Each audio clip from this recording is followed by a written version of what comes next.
자, 할렐루야. 주님의 시선을 우리에게 주셔서 주님의 마음을 알게 하시고 또 이웃이 필요한 이들에게 기꺼이 이웃이 되어주는 우리가 될 수 있게 하시기를 간절히 축원합니다.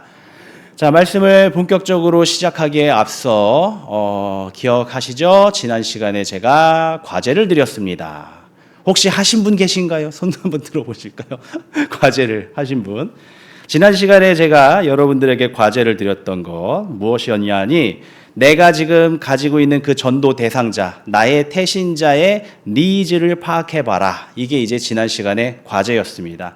그래서 그 사람에게 다가가서 그 사람의 삶을 직접 보고 또 그 사람의 이야기를 듣고 그리고 이제 분석해서 그 사람의 표면적인 필요성이 아니라 그 사람의 깊은 내면 속에 이 문제를 근본적으로 해결할 수 있는 니즈를 확인하고 또 그 니즈에 맞는 복음을 준비하는 것, 그것이 우리의 전도의 방법이다라고 이제 이야기를 나누면서 여러분들에게 과제를 드렸습니다마는 하셨으리라 믿습니다. 네. 앞으로라도 하셔야 됩니다. 계속 하셔야 됩니다. 그러면은 하신 줄 믿고 하실 줄 믿고 또 진도를 나가도록 하겠습니다. 자, 오늘은 현대 사회에서 우리가 어떻게 전도를 해야 될까? 그 두 번째 시간으로 이웃 되어주기 전략에 대해서 함께 이야기를 나눠보고자 합니다. 먼저 오늘의 본문 이해하기 위해서 잘 아시는 내용이니까 짧게 먼저 요약을 하겠습니다. 한 율법 교사가 주님께 영생에 대해서 질문을 합니다. 영생을 얻으려면 어떻게 해야 됩니까? 그랬더니 주님께서 대답하시기를 율법에 뭐라 써 있냐? 하나님께서 뭐라고 가르쳐 주셨느냐라고 물어봅니다.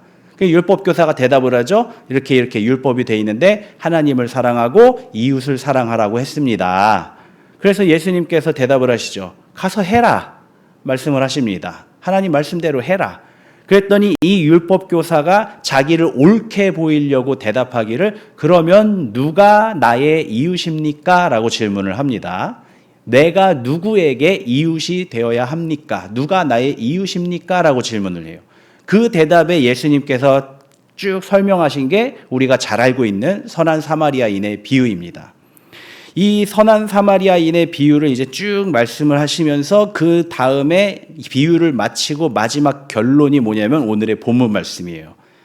누가복음 10장 37절에 이르되 자비를 베푼 자니이다. 예수께서 이르시되 가서 너도 이와 같이 하라 하시니라. 누가 이웃이냐라는 이 율법 교사의 질문에 선한 사마리아인으로 쭉 설명을 하신 예수님은 다시 되물으십니다. 네 생각엔 누가 이웃이라고 생각을 하느냐? 그랬더니 율법 교사가 대답을 하죠. 자비를 베푼 자입니다.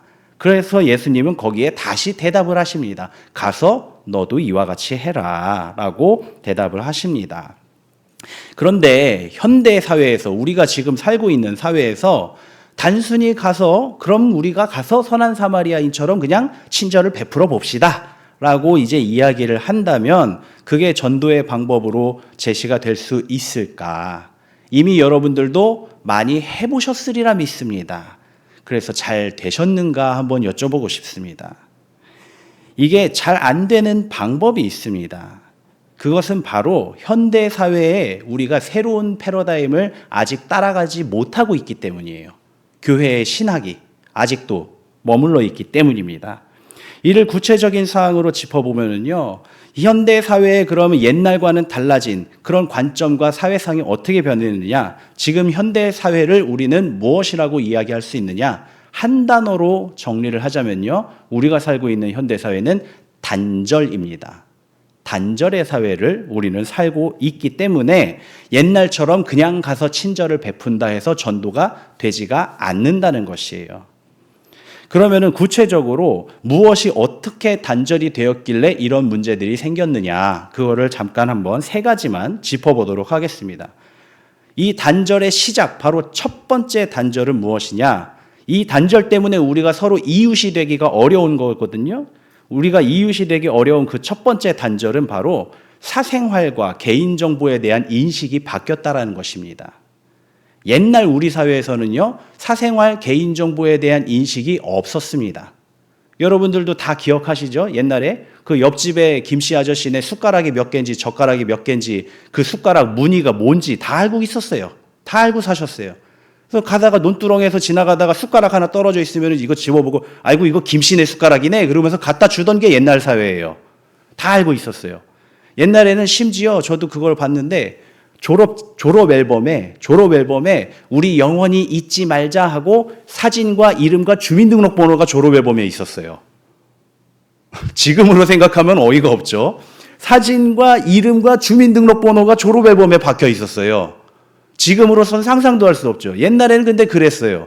왜냐하면 그거 알아봤자 별로 크게 문제될 게 없었거든요. 왜냐하면 알아봤자 우리 학교 동창들이 아는 거고, 알아봤자 우리 동네 사람들이 아는 거고, 알아봤자 읍사무소 직원이 아는 거예요. 그렇기 때문에 그게 별 문제가 되지 않았습니다. 그런데요, 인터넷이 보급이 되고 또 전화, 핸드폰 이런 것들이 보급이 되기 시작하면서 개인정보 유출이 말할 수 없는 피해를 유발하기를 시작했어요. 옛날에는 알아봤자 우리 동네 사람, 우리 식구였으니까 그게 유출돼봤자 별로 문제될 게 없었어요. 만약에 문제가 생겼다 하더라도 누군지 빤히 알아요. 아이고 이거 저분이 그랬구만. 그리고 누군지 빤히 알 수 있었어요. 그런데 지금은 내 개인정보가 유출됐다 그러면 이 정보가 어디까지 갔는지 도대체가 알 수가 없어요. 요즘은 기본적으로 개인정보 유출됐다 그러면은 동네에서 유출되는 게 아니잖아요. 중국이잖아요. 일본. 기본적으로 중국으로 가잖아요. 모든 개인정보가. 해외까지 나가요. 중국에서 또 마카오로 갔다가 마카오에서 또 무슨 범죄 조직에게 넘어갔다가 거기서 또 이제 보이스피싱 전화 오고 막 그러잖아요. 그러니까 내 개인정보가 유출되는 거의 파급력이 옛날과는 비교도 할 수 없게 달라져 버렸어요.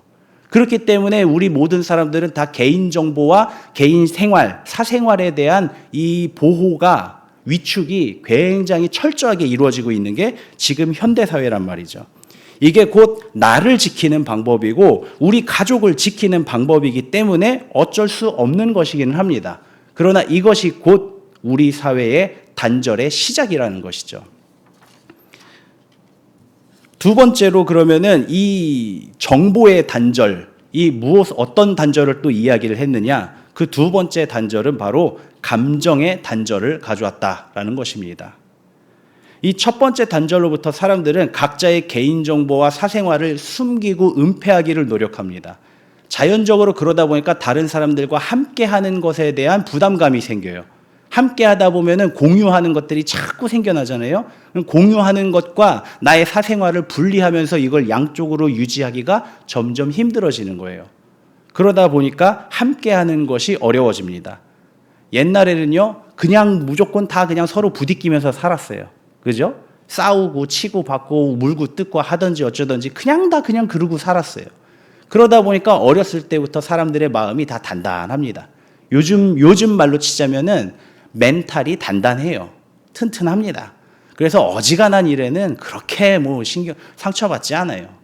그런데요, 요즘 사람들 어떻습니까? 조그만 말 있어도 그냥 벌써 마음에 상처를 받아가지고 그냥 혼자서 콩콩 싸매고 그것 때문에 고민을 하고 근심을 하고 괴로워가지고 몸부림치고 그러고 있어요. 그게 너무나도 힘들어해요. 그런 것들을. 감정이 이렇게 정보가 단절되면서 서로 간에 소통이 끊기게 되고 소통이 끊기게 되면서 감정이 고립되다 보니까 고인물이 썩는다고 감정이 썩기 시작하는 거예요. 그렇게 감정이 썩기 시작되면서 이 감정을 소통한다라는 것, 감정을 교류한다라는 것은 특별한 일이 돼버렸습니다. 이제는 특별한 일이에요. 심지어는 가족끼리도 감정적인 교류가 없는 경우들도 많아요. 요즘은. 가족끼리도. 그러면 감정적인 교류는 어떻게 합니까? 상담소를 찾아가시죠. 상담소를 찾아가시면요. 여러분들 상담소에서 심리 상담 받으시면 뭐 하는 줄 아십니까? 이렇게 저렇게 여러 가지 방법들을 하는데 그 원리를 보면 그래요.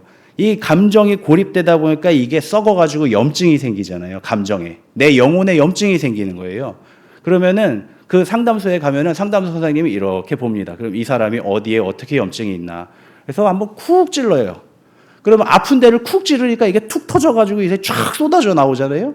막 하소연을 하는 거예요. 내가 그래서 이랬었고 그게 어떻게 그럴 수가 있어요? 아니 세상에 어떻게 이런 일이. 그러면은 그 상담소 분은 다 들어주고 아이고 그러셨군요. 아 진짜 어떻게 그럴 수가 있을까?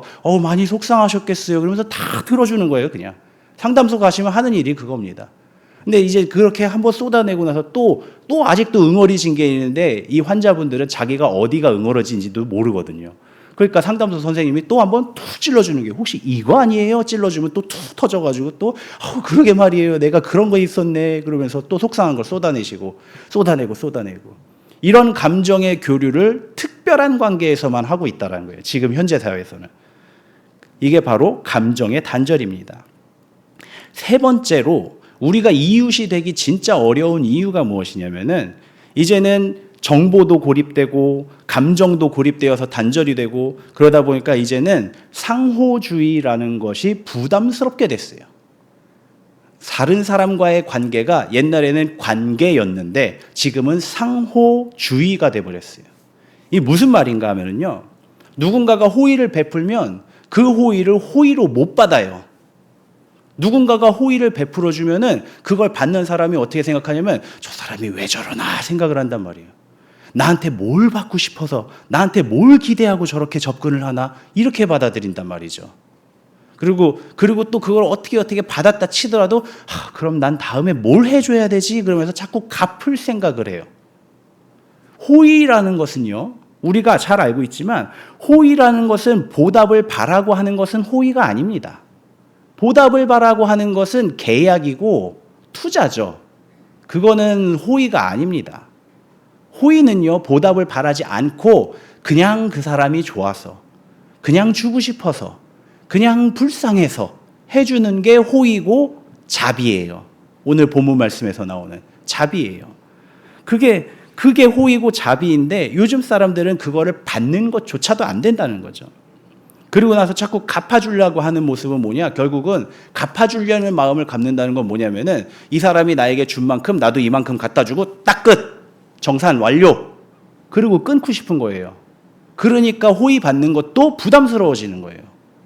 요즘 사회가 이렇게 세 가지의 단절로 말미암아서 사람들의 영혼이 어둠에 잠기고 있는 그런 상황입니다. 즉 정보의 단절, 감정의 단절, 그리고 상호주의 부담이라고 했는데 이거는 쉽게 말하면 영혼의 단절입니다. 스스로의 영혼을 고립시키는 거예요. 자꾸만. 심지어는 누군가가 손길을 내밀어도 그 손길마저도 거절하고서 나 스스로를 고립시키는 그러한 이 세 가지의 단절로 말미암아서 현대 사회에서는 이웃이 됩시다라고 해도 이웃이 되기가 참 어려운 상황인 것입니다. 자, 그렇다면은 이런 단절의 문화 속에서 살고 있는 우리가 선한 사마리아의 비유의 말씀을 가지고서 가서 이웃이 되라라고 한다면 도대체 우리는 어떻게 해야 될까요? 수없는 실패와 거부 속에서 전도자들은 이미 상처를 받고 낙심했어요. 전도의 방법들을 이것저것 다 시도를 해봐도 안 되고 계속 거절당하고 실패, 그런 것들에 너무나도 오랜 시간 지쳐 있었고 낙심이 됐습니다. 반대로 전도 대상자들도 마찬가지입니다. 자꾸만 반복되는 이 전도 때문에 지치고 불신과 원망이 쌓여가는 상황이에요. 그래서 교회의 전도 행위를 사회에서는 굉장히 꺼려하는 것 중에 하나가 돼버린 겁니다. 사랑하는 성도 여러분, 이러한 문화가 지금 우리가 당면하고 있는 문제의 실체죠. 지금 이 사회의 전도가 안 되는 가장 핵심적인 이유입니다. 그렇다면 이러한 단절의 문화 속에서 우리는 도대체 어떻게 이웃이 될 수 있는가? 이 자리에서 아까 전에 문제점 세 가지를 짚었다시피 그것을 반대로 뒤집어서 우리의 방법을 세 가지를 한번 제시를 해보도록 하겠습니다. 먼저는 거꾸로 갑니다. 먼저는 호의를 호의로 베풀라는 것입니다. 호의를 호의로 베풀지 않는 사람들도 많다라고 말씀을 드렸습니다. 실제로 그렇습니다. 그러나 호의는 대가를 바라지 않는 것이 호의입니다. 그 결과를 바라지 않는 게 호의입니다. 오늘 본문 말씀에서 선한 사마리아인은 뭘 바라고 그 사람을 상처받은 강도 만난 사람을 뭘 기대하고 뭘 바라고 도와줬겠습니까? 아무것도 바라지 않았습니다. 아무것도 기대하지 않았어요. 그냥 불쌍하니까, 그냥 안쓰러워서, 심지어는 그 사람은 유대인이고 나를 멸시하는 유대인이고 나는 멸시를 당하는 사마리아 사람임에도 불구하고 그냥 죽어가는 게 불쌍해서 그냥 도와줬어요. 이게 호의입니다. 이게 자비입니다. 그러니까 우리도 나가서 호의가 필요한 이들에게 호의를 베풀고 자비가 필요한 이들에게 자비를 베풀어야 된다는 것이죠. 아무것도 바라지 말고 기대하지 말고 심지어는 그 영혼까지도 기대하지 마십시오. 그 영혼까지도 바라지 마십시오. 그냥 하나님께 맡기십시오. 전도자의 사명은 가서 호의를 베푸는 거예요.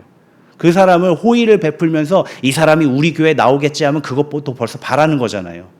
그것 때문에 사람들이 상처를 받은 거예요. 나한테 잘해줘서 혹시나 싶어서 마음 열어봤더니 교회 가자 끌고 나가버리니까 그게 싫은 거예요, 사람들은. 그래서 전도하는 걸 싫어하는 거예요.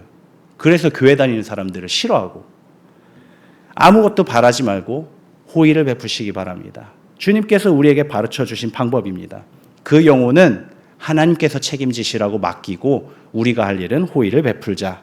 그렇게 해서 호의의 씨앗을 뿌리고 나면은 자연스럽게 어떤 일이 생기느냐, 그 사람의 마음의 물꼬가 트이면서 우리에게 관계가 형성되기를 시작을 해요. 호의를 뿌리면. 그러면은 그 다음에 우리가 해야 되는 두 번째 방법이 무엇이냐? 그 사람의 감정을 받아주어야 된다는 거예요. 고이고 썩은 그 사람의 감정이 쏟아져 내리는 것을 우리가 고스란히 받아줘야 된다는 거예요. 제가 아까 상담소에서 무슨 일 하는지 제가 말씀드렸죠? 그 사람의 억울한 거, 속상한 거, 그동안 말 못하고 있었던 것들, 그런 것들을 고스란히 다 받아주는 거예요. 근데 사람들이 왜 이웃한테는 그 얘기를 못하면서 왜 상담소 가서는 그 얘기를 할까요? 그 차이는 분명해요. 이웃한테는 얘기했단 퍼져요. 상담소 가서 얘기하는데 퍼지면 고소할 수 있어요. 그 차이입니다. 그래서 우리는 신뢰를 주고 절대로 그거를 발설하지 말고 그냥 들어주는 거예요. 그냥 들어주는 거예요. 그냥 공감해주고 그냥 위로해주면서 그 사람의 아픈 상처와 고름들이 다 쏟아져 내릴 때까지 내가 그걸 받아줘야 되는 거예요. 계속 공감하면서. 그리고 이거 그 상담하면서 이제 잘못하시는 분들이 있는데 나가 이런 일이 있었다니까 그러면서 막 속상한 얘기를 하시면은 그거는 그렇게 하는 게 아니지 하면은 상담이 아닙니다. 이건 상담이 아니고 조언이에요. 교육이고. 상담은 뭐냐면은 그냥 들어주는 거야. 그랬어. 솔직히 듣다 보면은 왜 저런디야 싶은 것도 있긴 있어요. 근데 그래도 그냥 들어주는 거예요. 내 얘기를 하는 게 아니라 그 사람의 말을 들어야 되니까. 그랬어.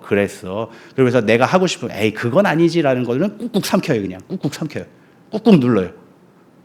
그러다 보면은 이제 그 사람은 점점 자기 마음속에 있는 그 영혼의 감정들, 고여있던 것들이 쏟아지다 보면은 왜 우리도 그렇잖아요. 상처 나서 고름 맺힌 게 빠지면 시원해지면서 상처도 좀 아물기 시작하잖아요.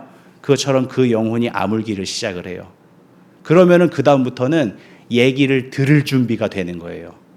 이 사람이 나에게 무슨 얘기를 하는지 그걸 들을 준비가 되는 거예요.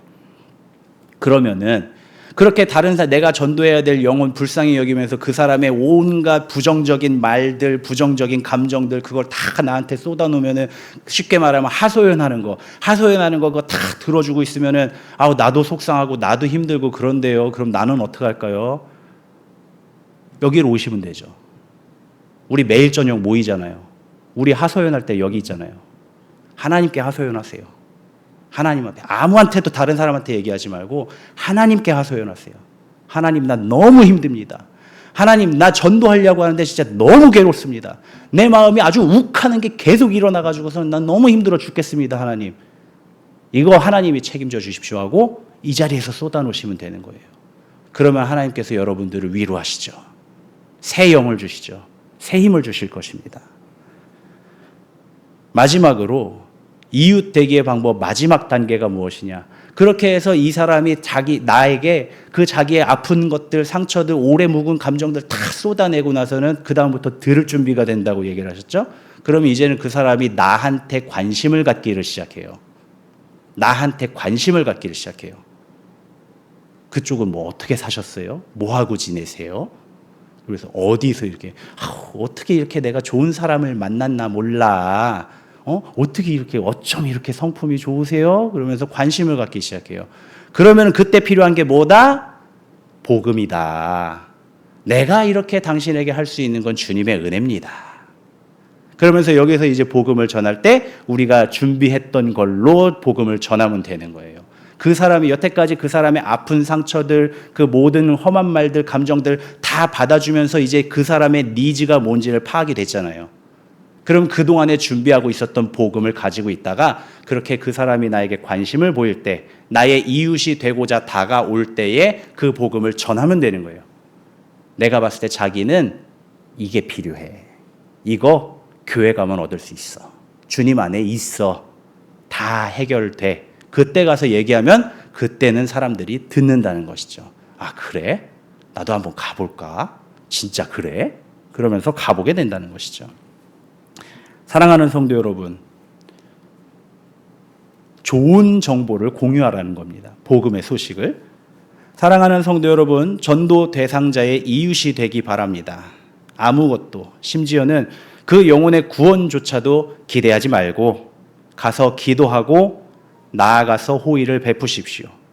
그리고 그들의 아픔을 공유하면서 위로하고 그 상한 심령을 치유하십시오. 그리고 좋은 소식, 내가 가지고 있는 준비한 예비된 복음을 공유하십시오. 나쁜 건 받아가고 좋은 것은 제공하라는 말입니다. 그렇게 할 때 우리는 이웃을 얻게 될 것이고 한 영혼을 얻게 될 것입니다.